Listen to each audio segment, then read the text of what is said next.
पुण्यातील वनाज चौकामध्ये पीएमपीएल बसचा अपघात झाला। ब्रेक फेल झाल्यानं बसचा अपघात झाल्याची माहिती आहे। जखमी कामगाराला रुग्णालयामध्ये आता दाखल करण्यात आलं। पुण्यातील वनाज चौकामध्ये पीएमपीएल बसचा हा भीषण अपघात झालेला आहे।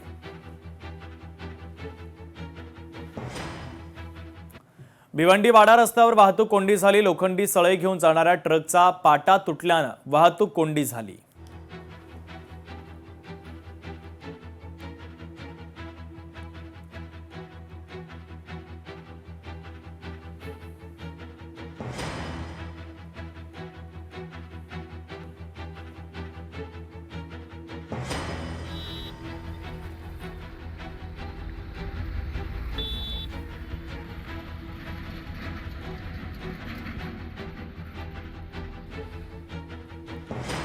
तर भिवंडी वाडा रस्त्यावरती वाहतूक कोंडी झालेली आहे। एका अपघातानंतर ही वाहतूक कोंडी झाली आहे।